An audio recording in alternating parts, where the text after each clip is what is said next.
안녕하세요. 오늘도 사연살롱을 찾아주셔서 감사합니다. 80년대, 여자도 대학을 갈 수 있다는 꿈을 안고 열심히 공부했지만 마주한 현실은 그 시절 여자가 대학을 간다는 건 평범한 저희 집으로서는 꿈도 꿀 수 없다는 사실이었습니다. 고등학교를 졸업하자마자 방직 공장에서 일하게 되었어요. 처음에는 열심히 돈 벌어서 나중에라도 대학을 꼭 가보겠다고 생각했어요. 일을 하다 보니 더 비참한 현실을 마주하게 되더라고요. 돈 모아서 4, 50만 원이나 하는 학비를 낸다는 건 더 꿈도 못 꿀 일이었죠. 그래도 열심히 일했습니다. 저는 그곳에서 방직공들을 관리하던 한 남자를 만나게 되었어요. 그는 조금은 딱딱한 태도의 원칙주의자였어요. 누구 앞에서나 당당했고 일 하나는 기가 막히게 한다며 공장에서도 능력을 인정받는 남자였죠. 처음엔 그저 관리자와 직원의 관계였던 저희는 한 사건을 계기로 급격하게 친해지게 되었습니다. 방직공 사이에도 파벌이 존재했고 저는 늘 겉돌기 일쑤였는데 그런 저에게 그 무뚝뚝한 남자가 관심을 보여줬어요. 공장에서는 항상 원리원칙적이고 딱딱하던 그 남자는 의외로 자상한 면이 많았어요. 남들 앞에서는 카리스마 있는 리더지만 저에게만은 따뜻한 그에게 끌렸어요. 그 사람과 결혼을 전제로 만나게 되었죠. 예상했던 일이지만 그 사람과 제가 사귄다는 소식에 공장은 시끌시끌했고 평소 그를 흠모하던 많은 여자 방직공들의 시기와 질타를 받았어요. 항상 그는 저를 위해 방어해줬지만 제가 더 이상 그에게 피해 끼치기 싫어서 방직공장을 그만두게 되었어요. 제가 일을 그만두게 되자 그 사람은 앞으로는 본인이 저를 먹여 살리겠다며 저에게 청혼을 해줬어요. 많은 사람들의 축복 아래 결혼하게 되었죠.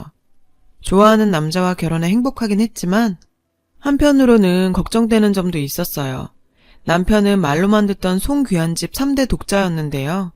인사 갔을 때부터 시어머니께서는 처음 보는 예비 며느리에게 무조건 대를 이어가기 위해 아들을 낳아야 한다고 여러 번 강조해서 말씀하실 정도로 아들 욕심이 많았습니다. 저 역시도 이왕이면 바라시는 남편 닮은 떡두꺼비 같은 아들을 낳고 싶은 마음은 굴뚝 같았죠. 그게 뭐 제 맘대로 되나요? 결혼 첫 해 바로 아이를 가진 저는 시어머니의 온갖 관심과 사랑을 받으며 출산을 준비했습니다. 심지어 아들 낳은 여자의 팬티까지 입고 생활하게 할 정도로 온갖 방법을 동원하셨어요. 시어머니께서는 고추 나오는 꿈을 꿨다며 분명 아들이 틀림없다고 말하고 다녔죠. 그런 모습을 볼 때마다 제 마음은 점점 불안해져만 갔어요. 마을 잔치까지 준비하신 시어머니의 염원과는 다르게 저는 딸을 출산했어요. 시어머니께서는 저를 보지도 않고 집으로 돌아가 버리시더라고요. 남편은 저에게 괜찮다고 또 낳으면 된다며 위로하는 위로를 했죠. 저는 그 말에 정말 가슴이 찢어졌어요. 아니, 정확하게는 태어난 딸아이에게 축복을 해주지 못할 망정 아들이 아니라는 이유로 이렇게 냉대하는 시댁 식구들이 원망스럽기까지 했습니다. 출산 후 시어머니는 제가 뭐가 그리도 미우신지 병원 한번 오시지 않았어요. 그러니 아이를 데리고 시댁으로 들어가는 제 발걸음은 무거웠죠. 집에 도착한 저를 보신 어머님께서는 손녀 얼굴은 보시지도 않고 딱 한마디 하셨죠. 얘야, 빨리 둘째 준비하거라. 아무리 아들이 귀한 집안이라고 해도 그래도 첫 손녀인데 아이 얼굴도 보시지 않고 둘째를 준비하라니. 그저 제가 아들 낳기 위해 이 집에 시집온 기분이 들었는데 무슨 일인지도 모른 채 해맑게 웃는 우리 미연이 얼굴 보면서 한참을 울었습니다. 저는 몸추스릴 새도 없이 출산 5개월 만에 또 아이를 가졌어요. 하지만 둘째 역시 딸이 태어나면서 시어머니는 물론 연애 때 그렇게 따뜻하던 남편조차 더 이상 저를 보호해주지 않더라고요. 정말 이게 무슨 일이니? 넌 몸가짐을 어떻게 했길래 계속 계집애만 나오니? 내가 용하다는 약은 다 지어 먹였는데. 제 몸가짐 때문에 아들을 못 낳는다는 어머님 말에 저도 울컥하며 한마디 했어요. 어머님, 아무리 그래도 어머님 손녀잖아요. 우리 미연이도 한번 안 품어주시더니 어머님 자식의 핏줄이잖아요. 제가 노력할 테니 우리 딸들도 손녀처럼 대해주세요. 네? 제발요. 네가 할 말이 어디 있어서 어머니께 대들어? 당장 사과드려. 기가 차게도 옆에서 듣고 있던 남편은 오히려 저를 타박하더라고요. 이 남자가 내가 사랑해서 결혼한 그 사람이 맞나 싶은 생각이 들 정도였죠. 연이어 둘째 지연이까지 낳고 나니 저는 몸도 마음도 지쳤고 손녀를 제대로 대접하지도 못하는 딸들에게 그저 미안할 뿐이었어요. 무리했던 탓일까요? 그렇게 몇 년간은 아무리 노력해도 임신이 되지 않더라고요. 우리 미연이 지연이는 딸이라는 이유로 시어머니의 괄시를 받게 되었어요. 남편조차 어머님의 그런 태도 때문인지 딸들에게 정붙이려고 하지 않았습니다. 저는 그런 딸들에게 풍족하지는 않지만 최선을 다해 사랑으로 키웠고 힘들고 고통스러운 시댁살이에도 착한 우리 딸들을 보는 것만으로 숨쉬며 살 수 있었어요. 대접받지 못하는 딸들을 보면서 아들을 낳으면 딸들도 제대로 손녀로 그리고 딸로 대우해줄 거라고 생각한 저는 아이를 가지기 위해 노력했어요.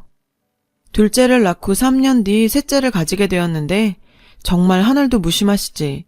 아들을 낳게 해달라는 간곡한 바람에도 불구하고 셋째 역시 딸이 태어났어요. 시어머니의 횡포는 극에 달하게 되었죠. 셋째가 딸아이가 태어나자 시어머니는 저에게 악담까지 서슴지 않으셨는데요. 아이고, 인연이 집안을 말아먹으려니로구나. 우리 가문의 대를 끊어놓으려는 집안에 들였구나. 그저 저를 아들 낳는 기계로밖에 생각 안 하신 건지 아들을 낳지 못하자 저를 집안 말아먹으려니라고 욕하셨죠. 저도 더 이상 아들 낳기 위해 노력할 힘도 생각도 사라지게 되었습니다. 그렇게 6년쯤 흘렀을까요? 어느 날 시어머니는 갓난아기 한 명을 데리고 집으로 오셨어요. 우리 집 대를 이어줄 아이다. 네 남편 핏줄이니 최선을 다해서 길러라. 정말 머리가 띵 했습니다. 내가 낳지도 않았는데 내 남편의 핏줄이라니. 도대체 어디서 아이를 데리고 온 건지. 어머님, 이게 무슨 말씀이세요? 남편의 핏줄이라니. 설마 씨바지라도 쓰셨다는 얘기세요? 저도 모르는? 아들도 못 낳는 주제에 꼬치꼬치 따지지 말고 네가 못 낳는 아들 이렇게라도 생겼으니 얼마나 다행이야. 저한테 어떠한 설명도 없이 당당한 시어머니의 말에 저도 더 이상 참을 수가 없었어요. 아이들을 데리고 집을 나와버렸죠. 막상 뛰쳐나오긴 했지만 정말 막막하더군요.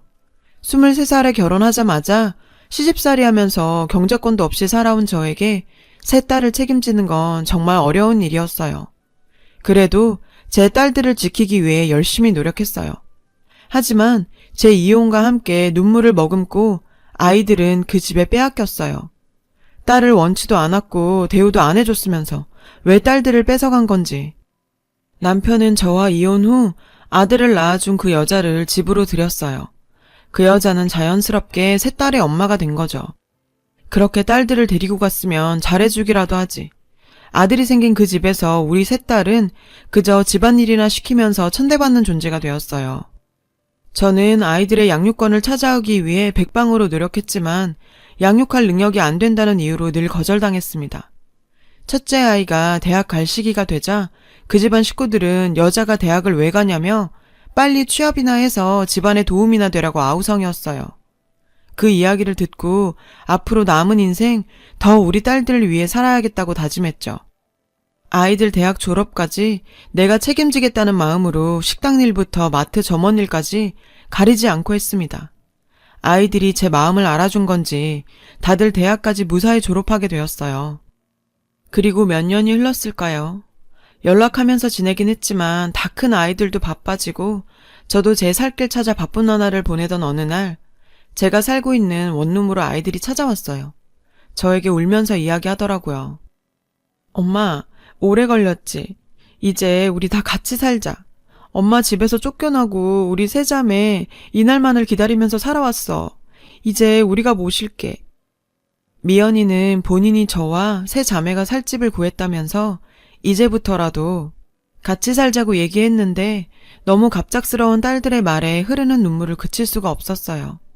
어릴 때부터 첫째는 장사머리가 있어 이것저것 사고 팔면서 용돈벌이를 하곤 했는데 대학 졸업하자마자 작은 카페를 차렸고 둘째와 셋째도 언니를 도와 일하면서 카페를 키워갔다고 하더라고요.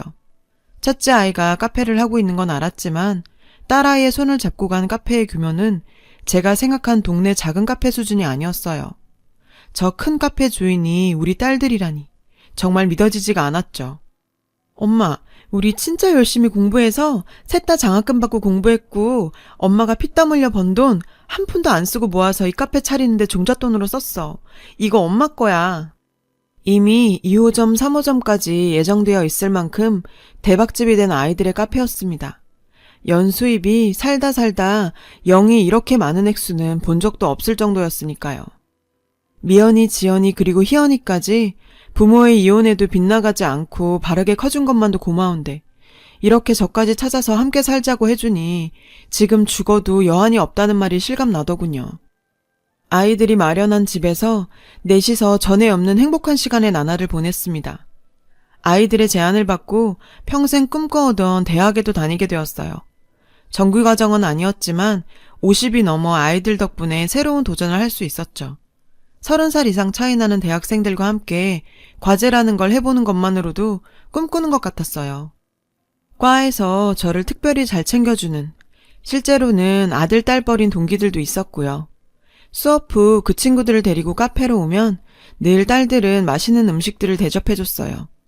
그 덕인지 30년 이상의 차이에도 불구하고 서스럼 없이 더 잘 어울릴 수가 있었어요.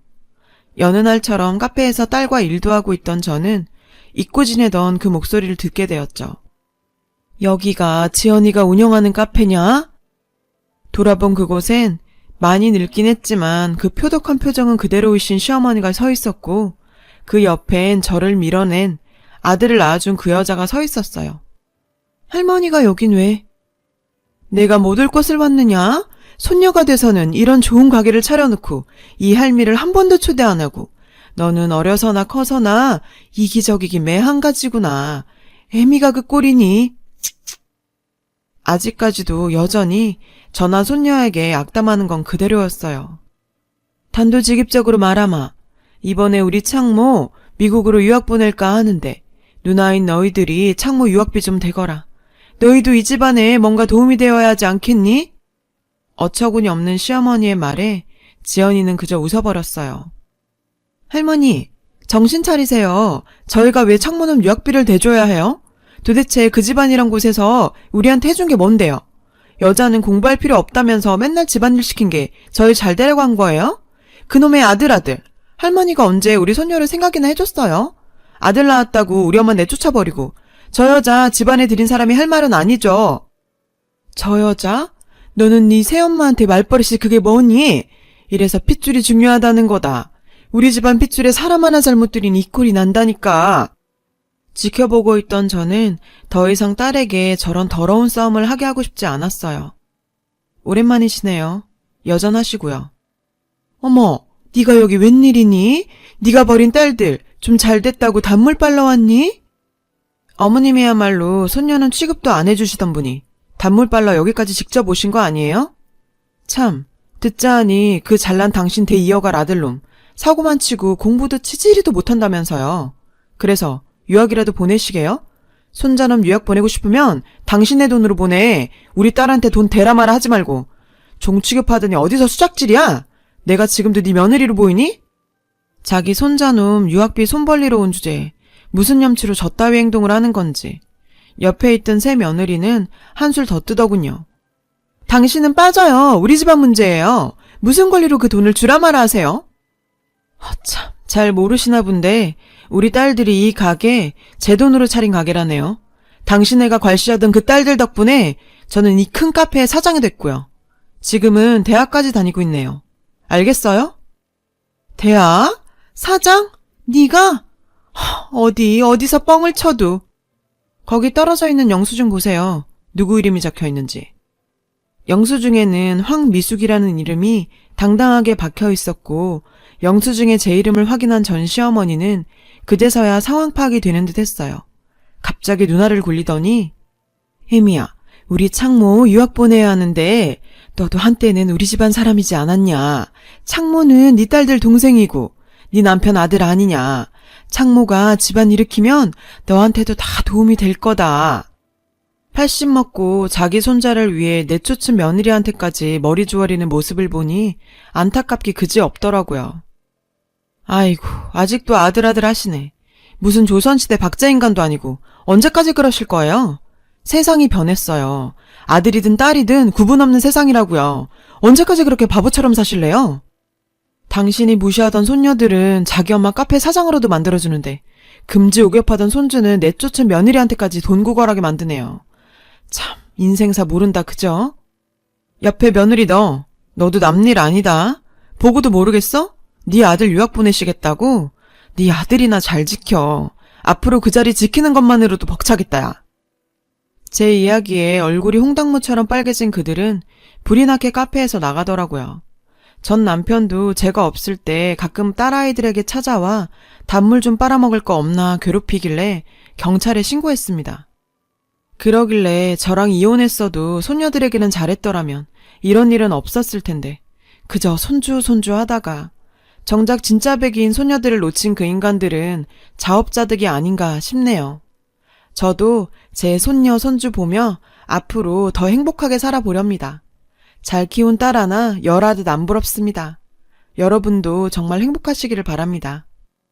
여러분, 사연 댓글에 응원과 현명한 조언 부탁드려요. 좋아요와 구독은 저에게 큰 힘이 됩니다. 오늘도 좋은 일 가득하세요.